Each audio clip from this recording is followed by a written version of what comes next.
Et bonjour!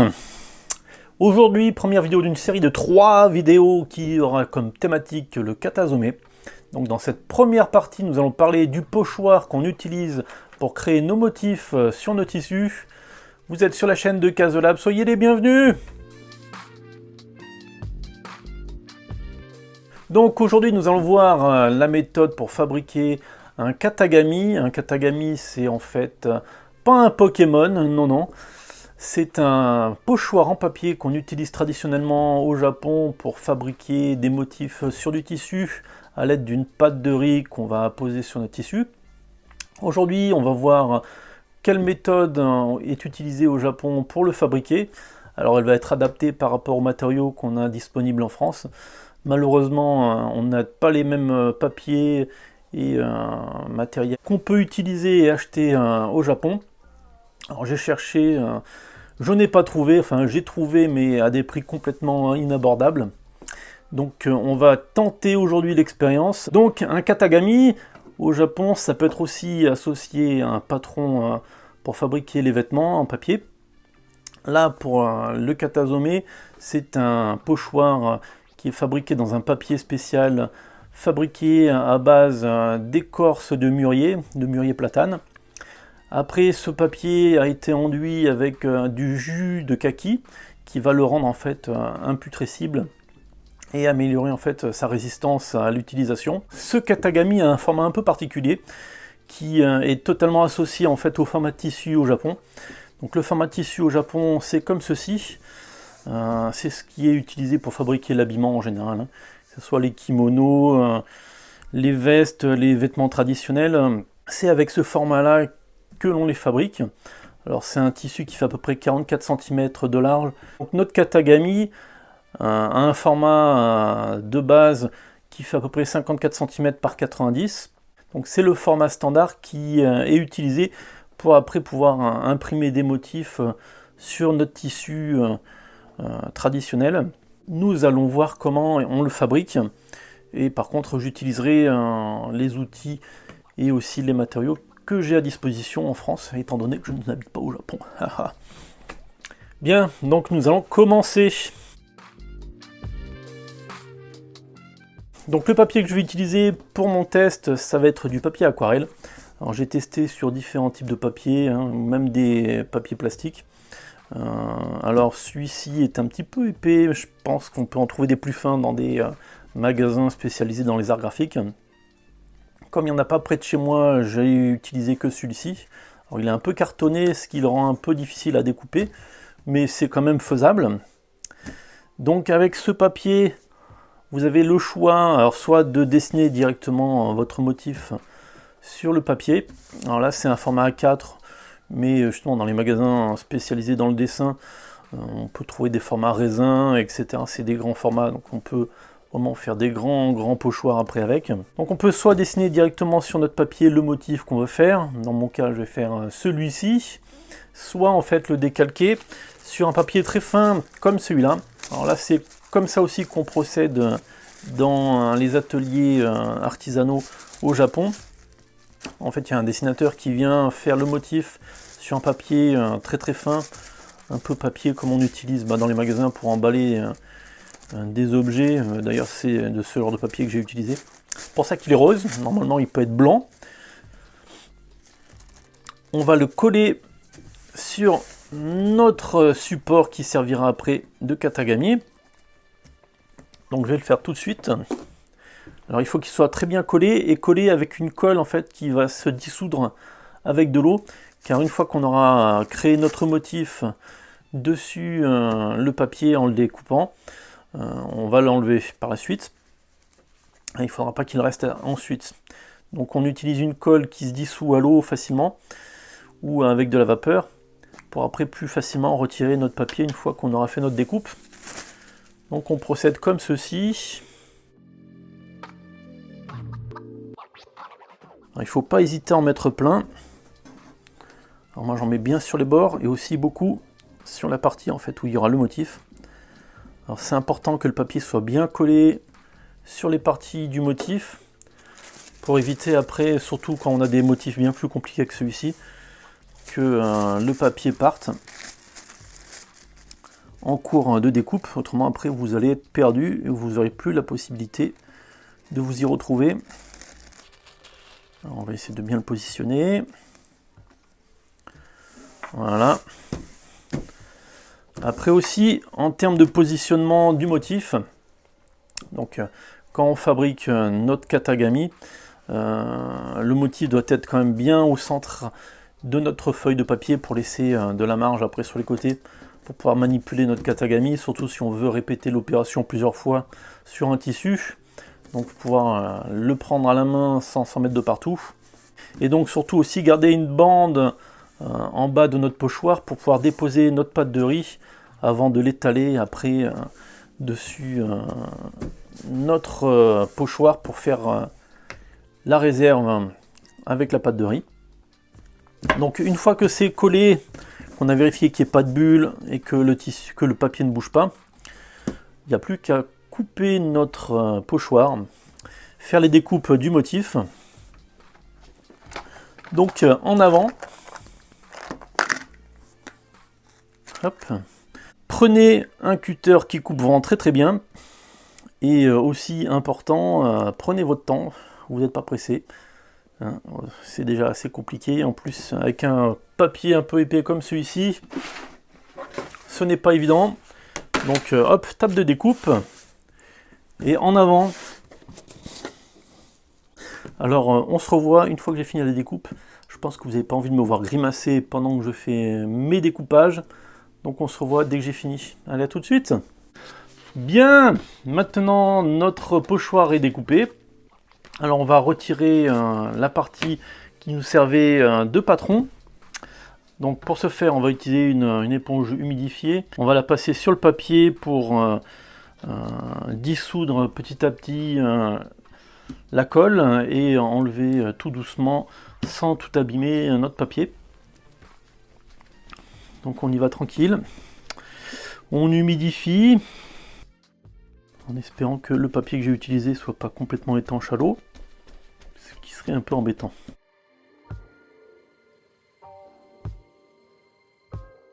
On a enlevé maintenant le patron du pochoir.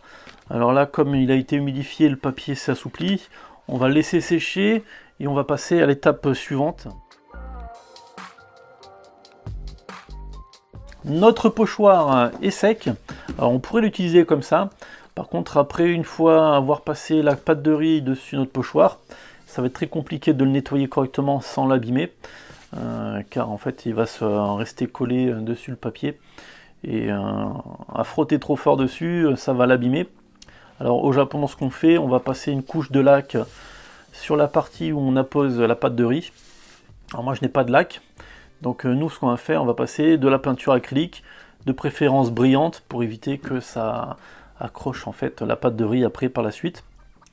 Donc on va se préparer son matériel. Bien, donc comme je le disais, on va passer un coup de peinture dessus notre papier. Alors prenez plutôt une peinture étanche à l'eau évidemment, et brillante. Ça sera après plus facile pour décrocher la pâte de riz et laver votre katagami une fois que vous aurez fini de l'utiliser. Donc peinture acrylique noire. Alors, prenez plutôt une peinture foncée, ça vous permettra après de mieux repérer les endroits où il y a de la pâte de riz et pour pouvoir l'enlever plus facilement.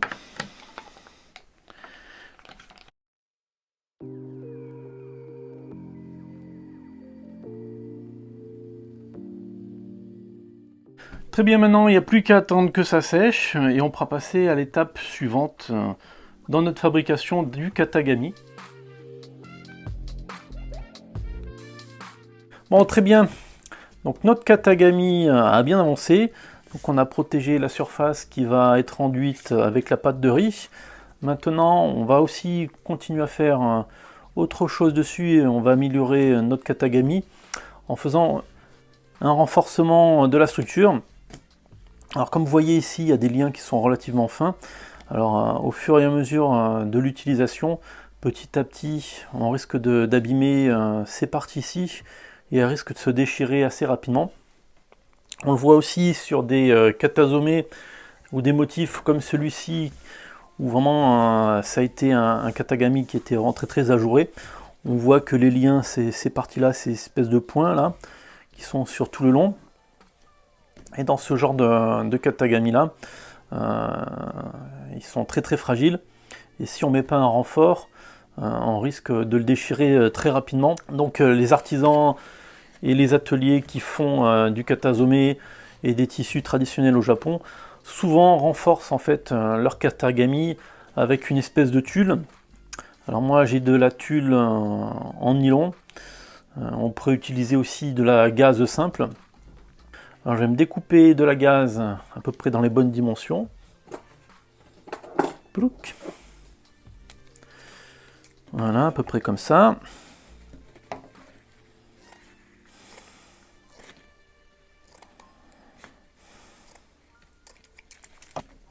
Donc de ce côté-là, je vais en fait enduire mon papier avec une colle. Alors moi je vais utiliser en fait un vernis-colle que j'ai trouvé et qui fonctionnait plutôt bien avec le nylon justement. Donc après on va coller notre nylon derrière. Hop, mon vernis-colle et mon petit rouleau.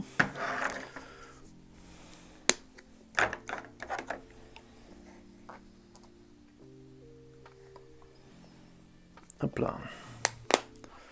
Donc je vais enduire maintenant le katagami de colle. Alors il ne faut pas hésiter à en mettre un bon paquet. Hein.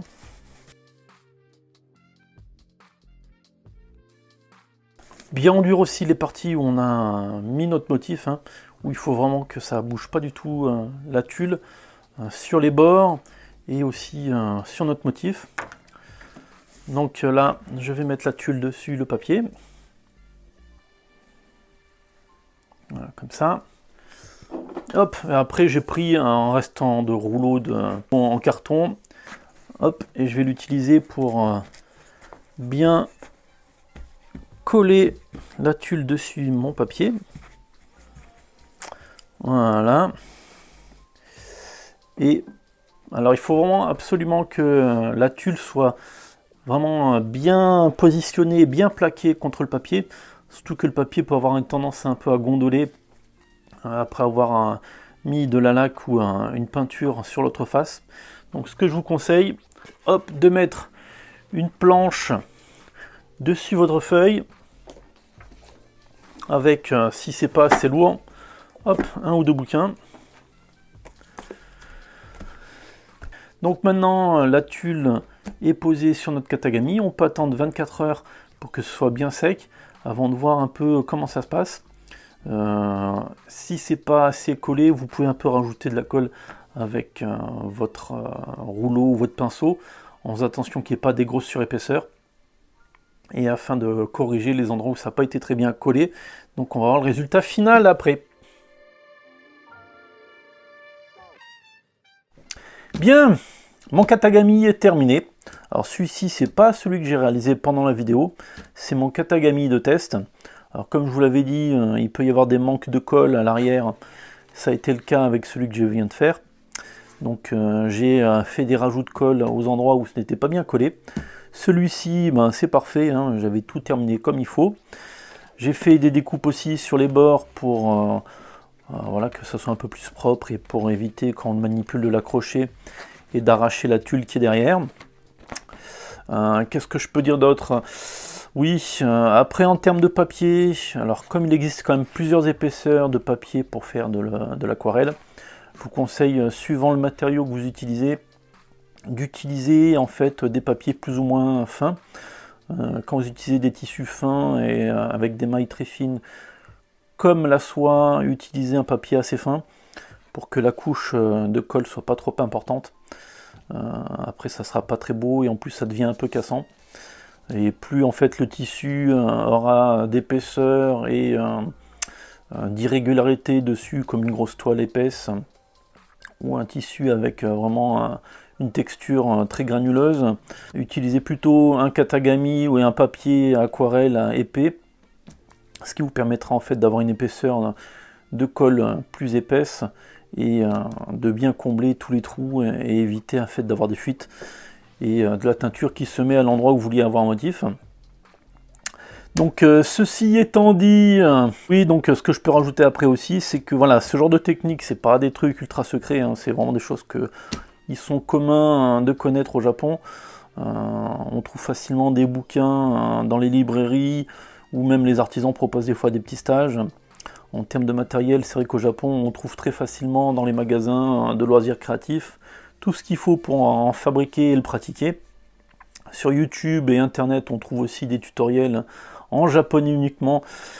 C'est pour ça après que je vous fais aussi une vidéo en français, c'est que j'en ai pas trouvé moi-même en français et en anglais. Je me suis dit que ça pourrait être intéressant de partager avec vous toutes ces expériences. Et en plus, voilà, moi j'ai découvert le katazome quand je travaillais avec des fabricants de tissus au Japon, que ce soit à Tokyo. Alors, je vais vous mettre en même temps des photos d'ateliers que j'ai visités, ou à Kyoto où j'avais pu aussi faire des petits tests de katazome chez un fabricant.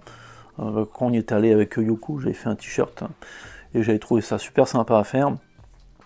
Donc aujourd'hui, étant donné que j'ai un atelier pour le réaliser, je vais me mettre à faire du katazome et en même temps je vous partage après toutes ces expériences. Donc, pochoir katagami est terminé.